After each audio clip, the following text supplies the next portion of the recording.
Hello guys, இன்னைக்கான வீடியோவில் என்ன பார்க்க போறோம் பார்த்தீங்கன்னா ஹீட் எக்ஸ்சேஞ்சர். ஹீட் எக்ஸ்சேஞ்சர் என்னன்னு பார்த்தீங்கன்னா ஒரு டிவைஸ். இது எதுக்காக யூஸ் பண்ணுறாங்கன்னா பேஷண்ட்டோட பாடி டெம்பரேச்சரை ஆல்டர் பண்ணுறதுக்காக யூஸ் பண்ணுறாங்க. எங்கன்னு பார்த்தீங்கன்னா டியூரிங் கார்டியாக் பைபாஸ் அப்போ இந்த ஹீட் எக்ஸ்சேஞ்சரோட ஃபங்க்ஷன் என்னன்னு பார்த்தீங்கன்னா பாடி டெம்பரேச்சரை ஆல்டர் பண்ணணும். எதுக்காக நார்மலாக நம்ம பாடியில் இருக்கும்போது ஒரு டெம்பரேச்சர் அப்போ இருக்கும் பிளட், அதை அப்படியே நம்ம கார்டியாக் பைபாஸ் அப்போ கொண்டு போனால் மட்டும்தான் நம்ம பாடியில் ஆக்சிஜேஷன் ப்ராசஸ் ஒன்று நடக்கும்.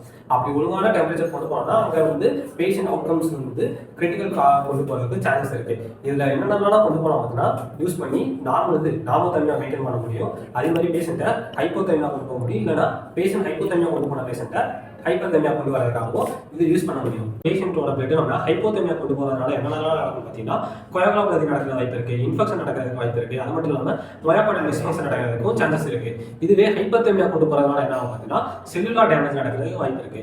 இந்த ஹீட் எக்ஸ்சேஞ்சர் பார்த்தீங்கன்னா இன்பில்டாவே ஆக்சிஜனேட்டர் கூட வந்துடும். அது எங்கெல்லாம் யூஸ் பண்ணுவாங்கன்னா கார்டியாக் பைபாஸ் யூஸ் பண்ணுவாங்க. இதுவே ஹீட் எக்ஸ்சேஞ்சரும் ஆக்சிஜனேட்டரும் தனித்தனியாக இருக்க ஒரு சர்க்யூட்டை எங்கே யூஸ் பண்ணுவாங்கன்னா எக்மோங்கிற ஒரு சர்க்யூட்டில் யூஸ் பண்ணுவாங்க. ஹீட் எக்ஸ்சேஞ்சர் பார்த்தீங்கன்னா பயோகாம்பேட்டபிள் மெட்டீரியலாக தான் மேடப் ஆயிருக்கும். ஏன்னு பார்த்தீங்கன்னா அப்போ தான் செல்லுலார் அண்ட் நான் செல்லுலார் காம்பவுண்ட்ஸ்லேருந்து நடக்கக்கூடிய எஸ்ஐஆர்ஸுங்கிற ஒரு இது தவிர்க்க முடியும். அது மட்டும் இல்லாமல் இது எதனால மேடப் ஆயிருக்கலாம்னா பார்த்தீங்கன்னா stainless steel, aluminium and glass எல்லாம் மேடப் ஆயிருக்கு. ஹீட் எக்ஸ்சேஞ்சரில் யூஸ் பண்ணுற வாட்டர் என்னன்னு பார்த்தீங்கன்னா நான் ஸ்டெரைல் வாட்டர் தான் யூஸ் பண்ணுறாங்க.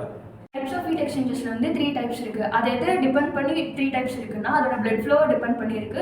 ஃபர்ஸ்ட் வந்து பேரலல் ஃப்ளோ, செகண்ட் வந்து கவுண்டர் ஃப்ளோ, தேர்ட் வந்து அக்ராஸ் ஃப்ளோ. பேரலல் ஃப்ளோனா பிளட்டும் வாட்டரும் வந்து ஒரே சைடு என்டர் ஆகிட்டு ஒரே சைடு அவுட்லெட் இருக்கும். அதே கவுண்டர் ஃப்ளோவில் வந்து பிளட் ஒரு ஃப்ளோவில் என்டர் ஆகுதுன்னா வாட்டர் வந்து ஆப்போசிட் டைரக்ஷனில் வந்து என்டர் ஆகும்.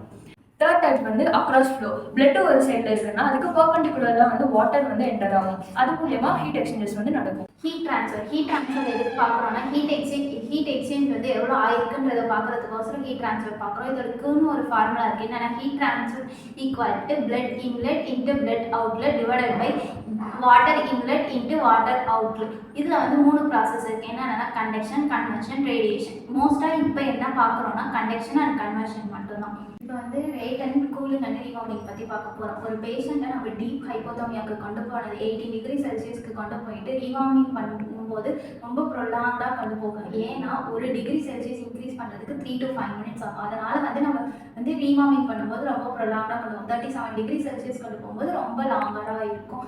இது வந்து ரொம்ப ஸ்லோ ப்ராசஸாக நடக்கும்.